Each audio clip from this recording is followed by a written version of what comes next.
To London now, where a massive farmer protest has erupted. What do the farmers want? What are their demands? This is, of course, coming as all sorts of regulations and restrictions have been put upon farmers across the European Union. Of course, we were in Berlin last year covering those farmers' protests, and across the Netherlands, all across the world right now. And so we want to go live to London now with Vicky Richter, who's an investigative journalist for Urban Scoop, who is there live at the protests. Vicky, good to see you. What are the farmers asking for? Why are they there today? So thank you, first of all, for having me on your show, because it's a very, very important topic. While the farmers are now the third time in London to demand the Labour Party, the Keir Starmer government, to axe the inheritance tax. The inheritance tax is a tax what would tax the farmers 20% of their income. So you have to think 20% doesn't sound really much, and everyone would say, yeah, we all have to pay inheritance tax, but that's not the point. So when you say a farmer has to pay 20% of taxes, they do the math on the property and on the value of the farm. So let's just make the example: you have a cattle farm, a middle big cattle farm. It's still a family farm, which is in the possession of the family since 6 generations. They don't know anything different than farming, and they love it. But they maybe have a range between £3 million. But this is not liquid money.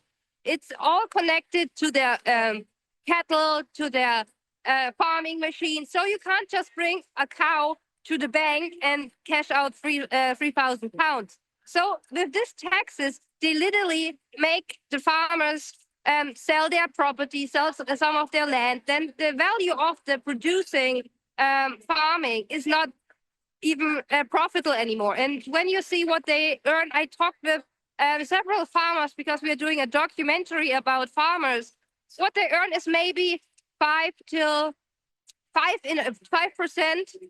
in a good year, really, really good year. But normally they maybe get 2 to 3% out of as profit. And when you think about who is actually working for 3% out of profit, and they are literally the backbone of the whole society because they are feeding Britain. And everyone says, yeah, but it's only about the farmers. It's not about the farmers, because the farmers are the first chain in the supply chain. If you cut off the supply chain from local farmers, from British farmers, Britain has to import more and more food. The standards of the British food is very high. So they have a lot of regulations, which makes the work very hard for the farmers already. And then putting up inheritance taxes makes it literally impossible to produce and do what they love, like producing and bringing food to the families and to the British people. And then Britain has to import food, which is not really regulated. They don't know what they put in the food. And that's very, very short measuring. So it's not really good what the Labour Party is doing. And the most frustrating thing for the Labour, for the people, foremost for the farmers, is Labour Party promised them 6 months ago, before they went into office, we will not rise inheritance tax. We won't do this. So they lied, got votes, they lied to their voters, and now they're not even talking to the farmers. I'm shocked. I'm shocked that politicians would lie. Vicky, it sounds to me, I mean, from what we're hearing over the past couple of years all throughout Europe, is that this is a globalist agenda to just shut down these family farms. I mean, you saw it in the Netherlands, right? We've seen it in Germany. Drive up the taxes, try to drive these small family farms out of business with all sorts of ridiculous demands put upon them. And then globalists get to push upon us their manufactured fake meat products or whatever else. So these farmers have to be incredibly frustrated. They're working for such little margins, and they're trying to feed the world. Yeah, and the thing is, like, Britain had their Brexit. So we are in the 5th year of Brexit. 5 years ago, Britain left the European Union. They were voting for more Britain first policies, and nothing happened.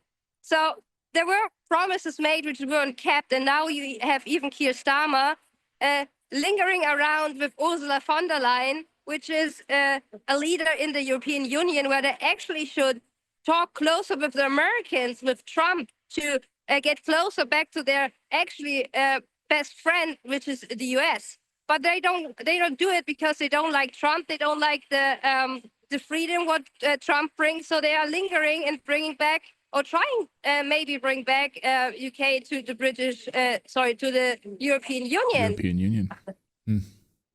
Do you think there's going to be any movement? I mean, we saw in Berlin that the German government backed down because of the farmer protests in Germany, and their banners that they were waving: "No farmers, no food." Germany will not be able to have food without what we do. Do you think the Keir Starmer government's going to back down on this? We would wish. We would wish, but that's now the third protest in London in 3 months. And today there is a very important discussion in Parliament about the inheritance tax. So the farmers are literally hoping that maybe today Downing Street 10 will listen, and Keir Starmer and all the Labour Party, who is right now sitting in office, getting back to common sense and say, okay, we have to feed the people, we have to back our farmers, because there are a lot of signs what I saw today at this protest. Where we fed the people after the Second World War. We were the people who kept Britain alive and who is rescuing us right now. So the British farmers feel betrayed by their government. They don't know what they should believe. They're just hoping that someone will step up and say, hey, we have to do something. I had an interview with a 15-year-old girl. Her family is they have a 6th generation family farm. And she's afraid if she should study agriculture or not, because she wants to be a farmer. But with this a ridiculous high inheritance tax, she doesn't know if she is even able to. So this is not only a thing about money. Like, I interviewed a chaplain, an agricultural chaplain, and he was talking about increasing numbers of suicides in the farmers' community. Wow. It's devastating. I hope the government is paying attention to this. And will the protests continue through the evening? Are they going to remain there? Or are they heading back to their farms? Most of them will be heading back to their farms. So the numbers are right now, they said there are 1,000 tractors. Maybe you see it behind me. Right. Wow. It's, the whole street is full with tractors, and most of them will probably drive home tonight. The discussion will start soon in the parliament. So they're waiting on the members of parliament that they maybe listen or start to listen. I had an interview with Rupert Lowe. He's a member of parliament from the Reform Party. He's totally backing the farmers and says we have to get back to common sense and stop sending billions of pounds to other countries. And then we're going to try to get every little penny out of our people, like especially about the farmers. But they're also raising the taxes, like the council taxes are now 10% higher. The energy prices are insane in Britain. So the people in Britain are suffering right now, and the Labour Party is actually not doing anything to help them. It's unbelievable. Yeah, you can send billions of dollars to Ukraine, but when your own people are suffering in England right now, it's devastating. Vicky, thank you so much for joining us. Thank you for taking some time out of these protests to speak with us. We really appreciate your great reporting on this. Thank you. Thank you for having me.